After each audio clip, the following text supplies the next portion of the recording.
Hi verse. എന്നും നമ്മൾ ക്ഷേത്രത്തിന്റെ വീഡിയോട്ടാണ് വരുന്നത്. ഇന്ന് തികച്ചും വ്യത്യസ്തമായിട്ടാണ്. കഴിഞ്ഞ ദിവസം പ്രഭാസിന്റെ കൽക്കി എന്ന ഫിലിം റിലീസായിരുന്നു. അതിനുശേഷം ഒരുപാട് പേര് വിളിച്ച് ചോദിച്ചിരുന്നു കൽക്കിയെക്കുറിച്ച്. എല്ലാവർക്കും ഒരു കാര്യം അറിയാം, വിഷ്ണുവിന്റെ 10ാമത്തെ അവതാരമാണ് കൽക്കി എന്ന്. എന്നാൽ കൽക്കി എപ്പോഴാണ് ജന്മം എടുക്കുന്നത്, കൽക്കി എങ്ങനെയാണ് ജന്മം എടുക്കുന്നത്, കൽക്കിയുടെ അവതാര ലക്ഷ്യം എന്താണ്, ഇതിനെക്കുറിച്ചൊന്നും അധികം ധാരണയില്ല. അപ്പൊ നമ്മളിന്ന് പറയാൻ വേണ്ടി പോകുന്നത് ഈ കാര്യങ്ങളെക്കുറിച്ചാണ്. ഹിന്ദു മിത്തോളജിയിൽ കലിയുഗത്തിന്റെ അവസാനത്തിൽ വിഷ്ണുവിന്റെ 10ാമത്തെ അവതാരമാണ് കൽക്കി. എന്നാൽ ഹിന്ദു മിത്തോളജി മാത്രമല്ല, മുസ്ലിംസിൽ ഇമാം മെഹദിനാണ് കാത്തിരിക്കുന്നത്. ക്രിസ്ത്യാനിറ്റിയിൽ ജീസസിന്റെ 2ാം വരവ്, ബുദ്ധിസത്തിൽ മൈത്രി അവത. ഇങ്ങനെ ഓരോ വിശുദ്ധ ഗ്രന്ഥങ്ങളിലും ഒരു കാത്തിരിപ്പിനെ കുറിച്ച് പറയുന്നുണ്ട്. ഒരു വ്യക്തിയുടെ 2ാം വരവിന് വേണ്ടി എല്ലാ മതഗ്രന്ഥങ്ങളിലും കാത്തിരിക്കുന്നുണ്ട്. എന്നാൽ ഹിന്ദു മിത്തോളജി അനുസരിച്ച് ആ അവതാരത്തിന്റെ പേര് കൽക്കി എന്നാണ്. ഹിന്ദു മിത്തോളജിയിൽ ഈ കൽക്കി എപ്പോൾ ജന്മമെടുക്കുമെന്ന് ചില ക്രൂരമായ പ്രഡിക്ഷൻസിനെ കുറിച്ച് പറയുന്നുണ്ട്. കേൾക്കുമ്പോൾ തന്നെ ഭയാനകമാകുന്ന ചില പ്രഡിക്ഷൻസ്. അതാണ് നമ്മൾ ഇന്ന് വീഡിയോ ചർച്ച ചെയ്യേണ്ടി പോകുന്നത്. അപ്പോൾ വീഡിയോ സ്കിപ്പ് ചെയ്യാതെ നിങ്ങൾ മുഴുവനായിട്ട് കാണാൻ വേണ്ടി ശ്രമിക്കുക.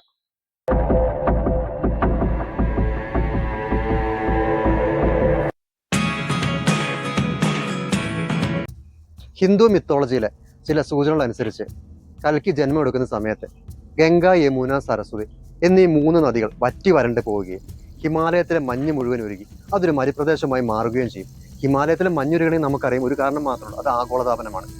ആശ്ചര്യം എന്തെന്ന് ചോദിച്ചാൽ പല നൂറ്റാണ്ടുകൾക്ക് മുമ്പ് എഴുതപ്പെട്ട ഈ സൂചനകൾ ആഗോളതാപനത്തെക്കുറിച്ചും പറഞ്ഞിട്ടുണ്ടെന്നതാണ്. അടുത്ത സൂചനയെ പറയുന്നത് മനുഷ്യന്റെ ആയുസ്സിനെ കുറിച്ചാണ്. മാറാരോഗങ്ങൾ വന്നും ജീവിതശൈലിയിലുള്ള മാറ്റങ്ങൾ കൊണ്ടും മനുഷ്യന്റെ ആയുസ് 30 വയസ്സ് വരെ മാത്രമായിരിക്കും. 20 വയസ്സ് മുതൽ 30 വയസ്സിനുള്ളിൽ മനുഷ്യന് വാർദ്ധക്യം ബാധിച്ച് മരണപ്പെടും. കുടുംബ ബന്ധങ്ങൾ തകരും. മനുഷ്യരിൽ നിന്ന് മനുഷ്യരിലേക്ക് പടരുന്ന അജ്ഞാത രോഗങ്ങൾ പിടിപെടും.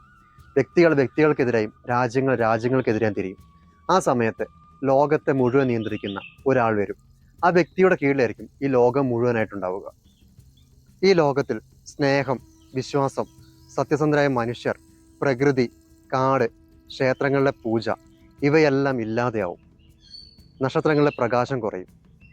ഭൂമി മുഴുവൻ അന്ധകാരത്തിലേക്ക് മാറാൻ തുടങ്ങും. ആ സമയത്ത് 3 കടലുകൾ സംഗമിക്കുന്ന സ്ഥലത്താണ് കൽക്കി അവതാരമെടുക്കുന്നത്. 3 കടലുകൾ സംഗമിക്കുന്ന സ്ഥലം എന്ന് പറയുമ്പോൾ അത് സൗത്ത് ഇന്ത്യയാണ്. മാത്രമല്ല, കൽക്കി ജന്മം എടുക്കുന്ന സ്ഥലത്ത് ശംബാല എന്നാണ് അറിയപ്പെടുന്നത്.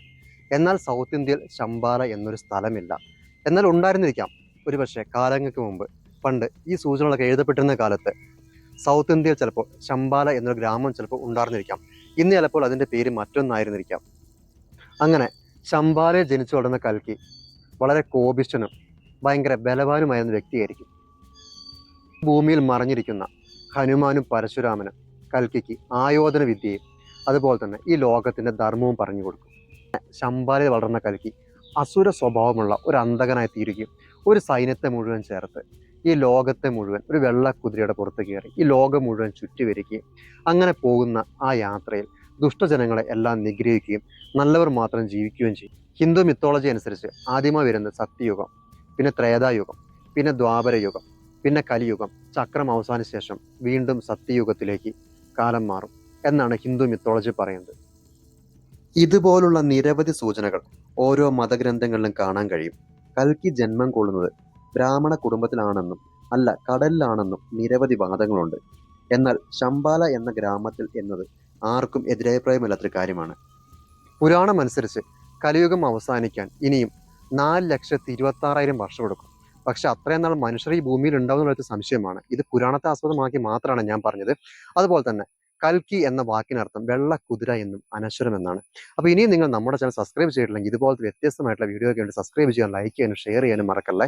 അപ്പോൾ നിങ്ങളുടേതായ എന്തെങ്കിലും അഭിപ്രായങ്ങളുണ്ടെങ്കിൽ നിങ്ങൾക്ക് കമന്റ് ബോക്സിൽ ഒന്ന് രേഖപ്പെടുത്താവുന്നതാണ്. അപ്പോൾ ഇനി ഇതുപോലത്തെ മറ്റൊരു വീഡിയോ ഇവിടെ കാണാമെന്ന് പ്രതീക്ഷയോടെ നിർത്തുന്നു. ബൈ.